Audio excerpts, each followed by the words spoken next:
سب سے اہم سوال یہ ہے کہ مسلمان کو پورے عالم میں دین پر چلنے میں کلی اختیارات حاصل کیوں نہیں ہیں؟ مسلمان دین پر چلنے سے کیوں مجبور ہے؟ جبکہ اصل بات یہ ہے کہ اگر سارا باطل ایک وقت میں جمع ہو کر حضور اکرم صلی اللہ علیہ وسلم کی ایک سنت کا مقابلہ کرنا چاہے اور اس کو ختم کرنا چاہے تو سارا کا سارا باطل ایک سنت کے مقابلے میں ہلاک ہو سکتا ہے۔ ایک سنت کے مقابلے سے باطل ہلاک ہو سکتا ہے۔ کیا وجہ ہے کہ مسلمان یہ کہے کہ ہم اپنے دین پر چلنے سے مجبور ہیں؟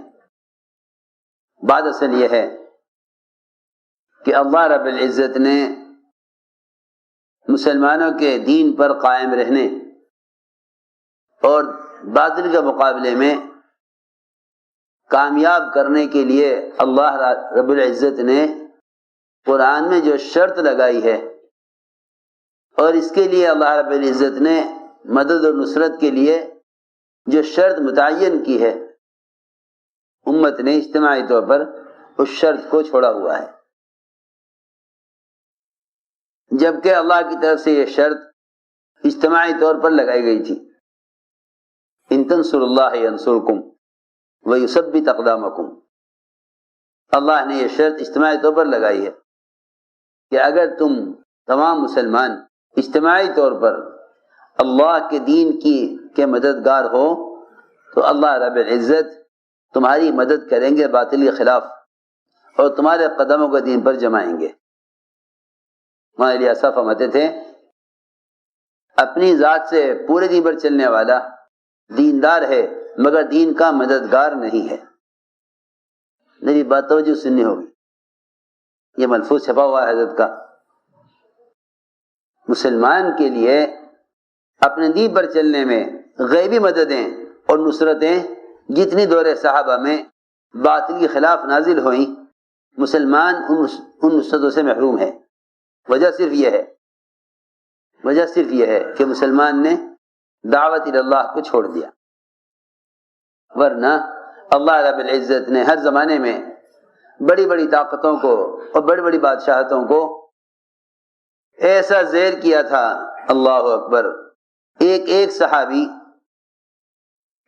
صحابی دنیا کی بڑی بڑی بادشاہتوں کا تنہا مقابلہ کرتے تھے۔ میں نے خوب غور کر لیا، مجھے تو دور صحابہ میں دعوت اللہ کے سوا اور کوئی وجہ صحابہ کے اپنے دین پر جمنے کی نظر نہیں آئی، چاہے اس زمانے کے لوگوں کو یہ بات سمجھ میں آوے یا نہ آوے۔ کیوں؟ اس لیے کہ اس زمانے میں دین کی نشر و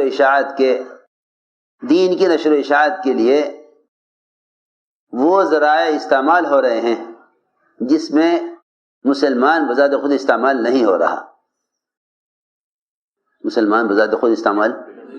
رہا۔ حالانکہ اللہ رب العزت نے ہدایت کا وعدہ جوہد پر کیا ہے۔ جوہد وہ ہے جس کو مسلمان خود کرے، جس محنت میں بذات خود مسلمان کا دل اور جسم نہ تھکے وہ جوہد نہیں ہے۔ جس کام میں مسلمان کا دل اور بدن نہ تھکے وہ جوہد نہیں ہے۔ جتنی بھی نبوت کی لائن کی اذیتیں ہیں وہ حضور اکرم صلی اللہ علیہ وسلم کے طریقۂ دعوت میں ہیں۔ جتنی بڑی بڑی نصرتیں اللہ نے آپ کی ہیں وہ آپ کے طرز دعوت پر کی ہیں۔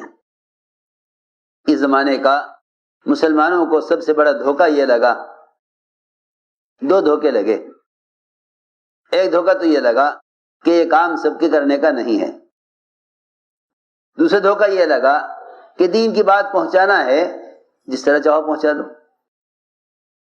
حالانکہ اللہ تعالیٰ کا ضابطہ اور انبیاء علیہ السلام کا طریقہ ہمیشہ یہ رہا کہ آپ دوسروں تک دین کی دعوت خود پہنچائیں،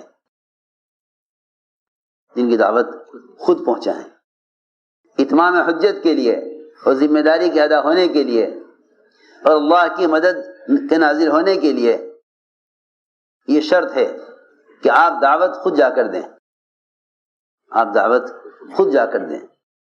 حضور اکرم صلی اللہ علیہ وسلم آپ نے جا کر دعوت دی، آپ کی دعوت کو، آپ کی بات کو سختی سے رد کیا گیا،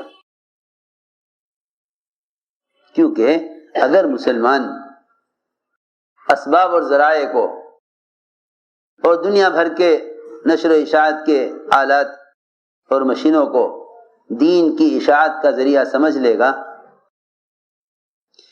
تو نبوت کا وہ کام جس میں نبوت کی لائن کی اذیتیں ہیں وہ امت سے ختم ہو جائے گا، وہ امت سے ختم ہو جائے گا۔ وہ ہو گیا تھا، ختم ہو گیا تھا۔ وہ تو مولانا الیاس صاحب رحمۃ اللہ علیہ کو اللہ رب العزت نے اس طرح متوجہ کیا کہ امت کی اجتماعی نصرت کے لیے، امت کی اجتماعی نصرت کے لیے جو سنت الہیہ ہے دعوت اللہ، میری بات توجہ سننا بہت، امت کی اجتماعی نصرت کے لیے جو سنت الہیہ ہے دعوت اللہ، امت نے اس کو چھوڑا ہوا ہے۔ یہ ہر زمانے میں مسلمان کے مغلوب ہونے اور باطل غالب آنے کی اصل وجہ یہ ہے، ورنہ امت دعوت اللہ کو بالکل بھلا چکی تھی۔ وہ سمجھتے تھے پیغام پہنچانا دعوت ہے، حالانکہ خود پیغام لے کر جانا دعوت ہے۔ میری بات کی طرف توجہ دینی پڑے گی بہت۔ مولانا الیاسا کا ملفوظ ہے کہ جب باطل کے طریقوں کو دین کی اشاعت کے لیے استعمال کیا جائے گا تو اس سے باطل ترقی کرے گا، دین ترقی نہیں کرے گا، اس سے باطل ترقی کرے گا، دین ترقی نہیں کرے گا۔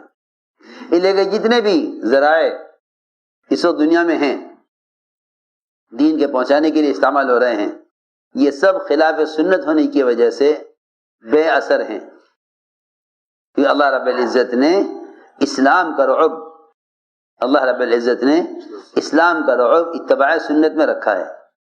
جب وضو کی لائن کے ایک عمل مسواک میں اتنا رعب ہے کہ دشمن صحابہ کے مسواک کرنے کی وجہ سے میدان چھوڑ کر بھاگا، جب وضو کی لائن کے ایک عمل میں مسواک میں اتنا رعب ہے کہ دشمن اس سے پیٹ پھیر کر بھاگا، اس کی اتنی قوت۔ پھر حضور اکرم صلی اللہ علیہ وسلم کے انگلی کے اشارے سے چاند کے 2 ٹکڑے ہوئے،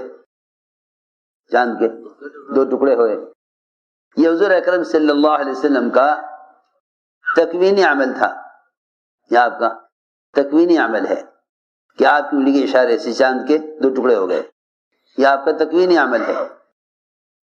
تو جو احکام شریعت آپ لے کر آئے، ان احکام شریعت کی کیا قوت ہوگی، احکام شریعت کی کیا قوت ہوگی جب آپ کے انگلی کے اشارے کی یہ قوت ہے، جو انگلی کا اشارہ عبادت نہیں ہے، انگلی کا جو اشارہ عبادت نہیں ہے، یہ تکوینی عمل ہے، تشریعی عمل نہیں ہے۔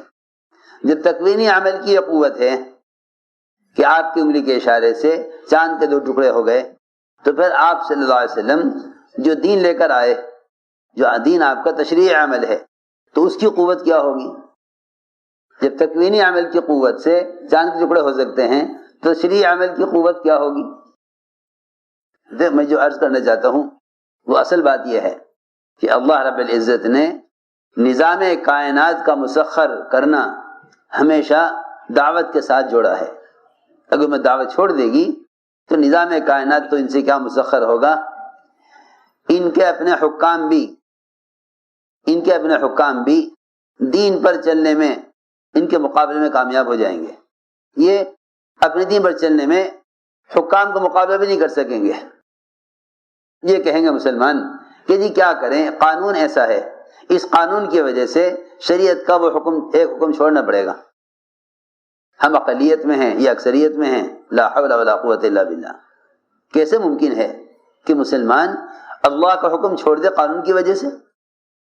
جب مسلمان دعوت اللہ چھوڑ دے گا تو جو قوانین اسلام کے خلاف پاس ہوں گے، مسلمان ان احکام پر عمل کرنے میں باطل کے مقابلے میں کامیاب نہیں ہو سکتا۔ آخر وہ شرط کیا ہے جس پر اللہ رب العزت باطل کو مغلوب کرتے ہیں اور اسلام کو غالب کرتے ہیں؟ اللہ تعالی نے اس کے لیے دعوت کو شرط قرار دیا ہے۔ حضور اکرم صلی اللہ علیہ وسلم نے بادشاہوں کو بھی دعوت دینے کے لیے صحابہ کو بھیجا، بادشاہوں کو دعوت دینے کے لیے صحابہ کو بھیجا۔ خط لکھے آپ نے، لیکن خطوط لکھے ہیں صرف بادشاہوں کو، عام لوگوں کو آپ نے خطوط نہیں لکھے۔ لیکن یہ خط صحابہ لے کر گئے، اس پر بھی صحابہ تیار نہ ہوئے کہ بادشاہ کا آدمی بادشاہ تک خط پہنچا دے، بلکہ روایتوں میں ملتا ہے کہ صحابی نے انکار کر دیا کہ نہیں، ہم دعوت کسی کے ذریعے سے نہیں پہنچانا چاہتے، ہم دعوت خود پہنچائیں گے۔ دعوت، حالانکہ مدینہ منورہ سے خط لے کر چلے، مدینہ منورہ سے خط لے کر چلے آپ کا، وہاں جا کے یہ نہ کہہ دیا کہ لو بھائی میں یہاں تک میرے لیے آیا، یہاں سے تم پہنچا دو۔ بادشاہ کے آدمیوں نے کہا کہ آپ ملاقات نہیں کر سکتے بادشاہ سے، خط ہمیں دیجیے، ہم پہنچائیں گے۔ صحابی نے کہا نہیں، ہم خود دعوت دیں گے ان کو اور خط ہم پہنچائیں گے۔ سوچو تو صحیح، اس زمانے میں لوگ ایک مسلمان دوسرے مسلمان کو دین کا پیغام آلات کے ذریعے سے پہنچا کر سمجھ رہا کہ میں بھی تبلیغ کا کام کر رہا ہوں۔ ایسے بے عقل ہیں، یوں چاہتے ہیں ایک چینل اسلام کا بھی ہو تاکہ اسلام پھیل جاوے۔ اسلام یہود و نصارہ کے طریقے سے مٹ تو سکتا ہے، پھیل نہیں سکتا۔ اسلام یہود و نصارہ کے طریقے پر مٹ سکتا ہے، پھیل نہیں سکتا۔ یہ باطل خیال ہے، یہ باطل خیال ہے کہ اس طرح اسلام پھیل جاوے گا۔ اس زمانے کے لوگوں کا خیال یہ ہے کہ عام لوگوں کی مزاج اور طبیعت اور وہ کس راستے سے اثر لیتے ہیں وہ راستے اختیار کیا جائے۔ اس کا مطلب یہ ہوا کہ اس زمانے میں سنتوں کا اثر ختم اور رواج کا اثر سنتوں پر غالب آ گیا، ہرگز نہیں۔ تو میں نے عرض کیا کہ صحابی اس پر راضی نہیں ہوئے کہ یہاں تک میں لے آیا پیغام، یہاں سے آپ پہنچا دیں۔ بادشاہ کا نے کہا آپ نہیں جا سکتے، آپ خط ہمیں دیجیے، ہم پہنچائیں گے۔ نہیں، میں اپنے ہاتھ سے خط دوں گا بادشاہ کے ہاتھ میں، اپنے ہاتھ سے خط دوں گا بادشاہ کے ہاتھ میں، خود لے کے جاؤں گا، خود خط لے کے جاؤں گا۔ روایت میں ہے کسرا نے آپ کے خط کو پڑھا اور پھاڑ دیا، خط کو پڑھا پھاڑ دیا۔ آپ کو خبر کی گئی کہ آپ کا خط کسرا نے پھاڑ دیا۔ آپ نے فرمایا کسرا نے خط نہیں پھاڑا، اپنا ملک پھاڑ لیا۔ کسرا نے خط نہیں پھاڑا، اپنا ملک پھاڑ لیا۔ اس لیے کہ میری بات یاد رکھنا سب، جب تک خود جا کر دعوت نہ دے گا، جب تک خود جا کر دعوت نہ دے گا اس وقت تک ذمہ داری ادا نہ ہوگی۔ جب تک ذمہ داری ادا نہیں ہوگی اس وقت تک اللہ کی مدد بھی نہیں آئے گی، یہ پکی بات ہے۔ جب تک خود دعوت نہیں دے گا ذمہ داری ادا نہ ہوگی، جب تک ذمہ داری ادا نہ ہوگی اس وقت تک مدد نہیں آئے گی، یہ پکی بات ہے۔